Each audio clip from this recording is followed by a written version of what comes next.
ভাইরে ভাই, খেলা তো শুরু হয়ে গেছে খুশিকে নিয়ে। সোহাগের বাবা জানতে পারছে তরুণের সাথে খুশির বিয়ে ঠিক হয়েছে। তখন সোহাগ বলতেছে, কাকা আপনি জানেন না খুশির আরেকটা বিয়ে হয়েছে?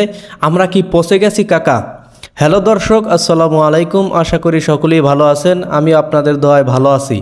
আবারও চলে আসলাম নতুন একটি রিভিউ ভিডিও নিয়ে, সেটা হলো যৌথ ফ্যামিলি। যৌথ ফ্যামিলির 21 নম্বর পর্বতে আপনারা যা যা দেখবেন সেই বিষয় সম্পর্কে আলোচনা করা হবে। ভিডিওটি স্কিপ না করে কন্টিনিউ করুন এবং বেল আইকন বাটনটি চালু করে রাখুন প্রতিনিয়ত আপডেট পাওয়ার জন্য, এবং চোখ রাখুন ইগল টিমে। যৌথ ফ্যামিলির 21 নম্বর পর্বতে আপনারা দেখতে পারবেন যে তরুণের বন্ধু আঙ্গুরিকে দফাদারের সাথে দেখছে। সেই বিষয়ে দুইজনকে জানানোর পর তারা যে একটা ফাঁদ পাতেছে তা দফাদার বুঝতেই পারছে না। ইতিমধ্যে যৌথ ফ্যামিলির 20 নম্বর পর্বটি আপলোড হয়ে গিয়েছে। 20 নম্বর পর্বতে আপনারা দেখতে পাচ্ছেন যে তরুণের বাবা সোহাগের বাবাকে ডেকে আনছে এবং বলতেছে সোহাগকেও নিয়ে আয়। তখন তরুণ সোহাগকে নিয়ে আসার পর সোহাগের বাবার পাওনা টাকা ক্লিয়ার করতেছে, কিন্তু সোহাগের বাবা টাকা নিতে যাচ্ছে না। তাদের এই দৃশ্য দেখে জান্নাতের বাপে বলতেছে, কেন বড় ভাই, তোমার সাথে যা ডিল হয়েছে তাই তো দিতেছে, এখন কেন নিবা না? এই নিয়ে দুই পক্ষের মধ্যে টাকা নিয়ে কথা কাটাকাটির মাঝে তরুণ ও সোহাগ মারামারিতে লেগে যায়। মারামারির এক পর্যায়ে তন্নি ছাড়াতে আসলে সোহাগ তরুণের গায়ে আঘাত করার সময় তন্নির মাথায় লাগে এবং মাটিতে পড়ে যায়। পরে সকলেই মিলে হাসপাতালে নিয়ে যায়। এক ঝামেলাতেই যৌথ ফ্যামিলি এক হয়ে গেল এবং সোহাগ বলল, আমার চাকরি নিয়ে যা হয়েছে এটা আমরা ভুলে গেছি, আমরা কোনো মামলা করব না, সবাই আমরা ভুলে যাই। এইদিকে যৌথ ফ্যামিলি মিলে গেলে একখানে ভাত খেতে গেল। ওইদিকে তরুণের বন্ধু আঙ্গুরির সাথে শয়তানি করতে গেলে দেখতে পায় দফাদার আঙ্গুরির সাথে দেখা করতে আইছে। দেখা করতে এসে দফাদার বলতে আছে, আঙ্গুরি তুমি ভালো আছো? কোনো দুষ্ট পোলাপাইন তোমাকে ডিস্টার্ব করে কিনা? তখন আঙ্গুরি বলতে আছে, তা তো একটু করেই। দফাদারের সাথে কন্টাক্ট আঙ্গুরি যৌথ ফ্যামিলিতে ঝামেলা লাগাতে হবে, কিন্তু এই দৃশ্য দেখে ফেলেছে তরুণের বন্ধু। এইদিকে তরুণ তন্নির কাছে এসে ক্ষমা চাচ্ছে, বোন আমাকে ক্ষমা করিস। তন্নি একটা আবদার করলো তরুণের কাছে, ঝামেলা যতই আসুক কিন্তু হাত যেন তুলতে না হয় সোহাগের গায়ে। এইদিকে উকিল সোহাগের বাবাকে বলতেছে, মামলা করাটা একটা নাগরিক অধিকার, তুমি কেন মামলা করবে না? এই যে উকিল সোহাগ ও তরুণের বাবার পিছনে ঘুরতেছে, এর মূল উদ্দেশ্য দফাদার তাকে পাঠাইতেছে। এইদিকে সোহাগের সাথে পথে দফাদারে দেখা হলে দফাদার আফসুস করে বলে, বাবা চালিয়ে যাও, কপালে থাকলে চাকরি তোমার হবে। এইদিকে আঙ্গুরি জান্নাতের বাবাকে ফাঁদে ফেললো 50,000 টাকার। 50,000 টাকার চিন্তায় জান্নাতের বাবা হতাশ। এইদিকে তরুণের বন্ধু আঙ্গুরের বিষয়ে সব কথা তরুণ ও সোহাগকে বলল। তরুণের বন্ধুর মুখে আঙ্গুরের বিষয়ে সকল কথা শুনে সোহাগ ও তরুণের মাথায় যেন আকাশ ভেঙে পড়ল। এইদিকে তরুণের বাবা খুশির বাবার সাথে বিয়ে নিয়ে কথা বলায় সোহাগের বাবা পিছন দিকে শুনে ফেলে। হ্যালো দর্শক,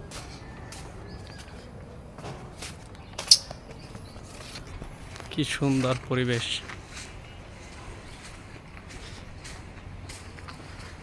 মনোরম পরিবেশ।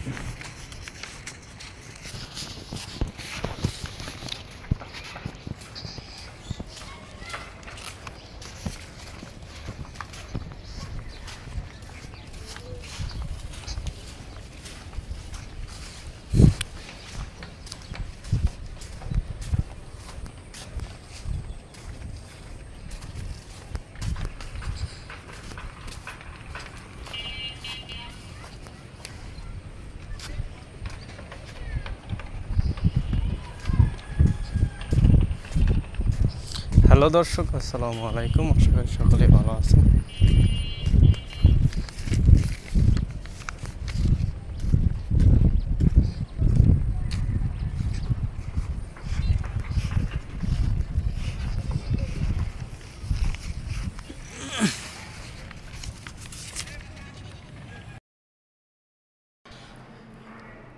হ্যালো দর্শক, আসসালামু আলাইকুম। আশা করি সকলেই ভালো আছেন। আমি আপনাদের দোয়ায় ভালো আছি। আবারও চলে আসলাম একটি নতুন ভিডিও নিয়ে। অনেক দিন হয় না আপনাদের মাঝে। আমার বেবি প্রোডাক্ট এই চ্যানেলে আপনারা কন্টিনিউ ভিডিও পান, কিন্তু আবদুল্লাহ সজীব এন্টারটেইনমেন্ট রিভিউ এই চ্যানেলে আপনারা ভিডিও পাইতেছেন না, কিন্তু আবার চলে আসলাম আপনাদের দোয়া ও ভালোবাসায়। আবার এখন থেকে কন্টিনিউ ভিডিও পাবেন এবং আমার ভিডিওগুলো বিনোদনমূলক। আপনারা অবশ্যই বিনোদন পান বিদে আমাকে সাপোর্ট করতেছেন। আমার কিছু কাজের কারণে আমি ভিডিও দিতে পারি নাই, এখন আবার ফিরে আছি। এখন আবার আপনাদের মাঝে ভিডিও নিয়ে আসতেছি। কিছু রিভিউ ভিডিও গেছে যৌথ ফ্যামিলির। অবশ্যই আপনারা ইগল টিমকে সাপোর্ট করবেন, বেশি বেশি লাইক কমেন্ট শেয়ার করে দেবেন ইগল টিমকে। কারণ ইগল টিম এমন একটা চ্যানেল যারা প্রতিনিয়ত ইসলামিক ভিডিও দেয়, যা থেকে কিছু শেখা যায়, কিছু বোঝা যায়। এটা এমন ভিডিও বানায় না যে ফ্যামিলির ভিতরে অশান্তি সৃষ্টি করে, এই ধরনের কোনো ভিডিও তারা বানায় না। তারা বিনোদনমূলক ইসলামিক ভিডিও দিতেছে মানুষের শিক্ষা গ্রহণের জন্য। সকলে ইগল টিমকে বেশি বেশি সাপোর্ট করবেন। আর আমাদের যারা ছোটো চ্যানেল আছে তাদের যে আপডেটগুলো নিয়ে আসি, আমাদের একটু সাপোর্ট করবেন। ধন্যবাদ সবাইকে। সকলেই সজীব এন্টারটেইনমেন্ট রিভিউ এবং বেবি প্রোডাক্ট, আমি এআই দিয়েও ভিডিও তৈরি করি। যারা এআই ভিডিও পছন্দ করেন অবশ্যই বেবি প্রোডাক্টে ঢুকবেন। বেবি প্রোডাক্ট নামে সার্চ দিলেই আমার চ্যানেল পাবেন, অবশ্যই ঢুকে দেখে আসবেন। এই যে এই জায়গায় দেখা এদিকে দেখবি আর এদিকে দেখবি, দোনো দিকে। হ্যাঁ, মাঝখানের দিকে আর এদিকে।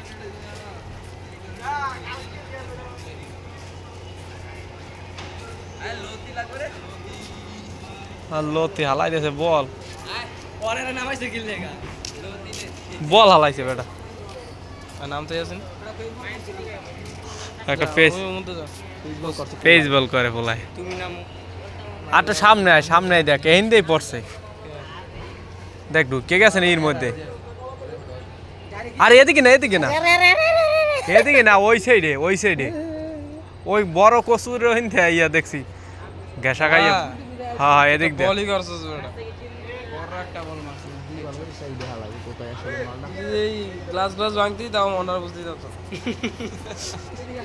হ্যাঁ, এই যে তোর পিছনের দিকেই আইছে, পিছনের দিকেই আইছে এদিকে। হ্যাঁ তলে দেখা গারবে না, উপরে দিকে তলে পড়ি না আগারে এই দেশ শুয়ে দেস না বলটারে। এদিকে দেখ, এদিকেই দেখ, বাসে বসছে নি কোনো আনে। বলার তো শেষ দিন আসবে নাকি? ও শুয়ে দেয় না, মেইন সমস্যা এই একটা। এদিক না দিম সামনে আগুন আর কচু কচু হ্যাঁ এরকম সরা। আমি শুয়ে দে দেই শালি সব লাল, কোন কমু যে বল ওই নেই। আরে বল পড়ছে ওই কচু গাছের হেন্দে হেন্দে লড়ছে দেখছি। না ওদিক পড়ছে আবার। না না, হেন্দে কচু গাছের, এই বড় কচু গাছের ইতে এনে বাড়ি লাগছে। এদিকে বলটা আশেপাশে আছে, এই জায়গায় বল ডুববো না। বলটা আশেপাশে আছে, সবাই জানে, কিন্তু খুঁজে বাইর করতে হবে। ও যে পলাইছে আর তো সামনের দিকে আগে ওই যে লাল, ওই নাদিম, আরে পলিথিন ওটা, ওটা পলি, ওটা লাল, ওটা পলিথিন। ওই যে ভাই দেখেন ভাই, কচু, ওই যে কচু পাতাটা হই রইছে ওই জায়গায়। ওই দেখছেন? আরে ওটা পলি একটা। আর তো সামনে যাই দেখ, বলের মত লাগে। আরে মামা সামনে তাইটা ওর দূরে আছে, এইদিকে আছে। না ওমে ভাই রে না, তুই এই দিক দে দেখ ভিড়ি মনে বল বেটা। ওই যে বল, ওই যে বল, কই বল, কই বল, এদিক দে গাতা। কচু গাছের উপরে পাড়া দিয়ে দিয়ে যাচ্ছে আস্তে আস্তে। ব্যাটটা না তো ভাই, এদার এই ব্যাট নেই, ব্যাট দিয়ে বাইরাও। আর এটা আরাগে আস্তে আস্তে ফাঁক ফাঁক করে দেখ। দেখলাম যেন বলটার উপরেই পড়ছে, ঠাস করে পড়ছে। এদিকে গাতা, তুই এদিকে বল আইছে, বল আইছে, কচু গাছ লড়ছে ওই দিয়া, ও আইয়ে বল খোঁজে আমি, ওই কচু গাছ লড়ছে।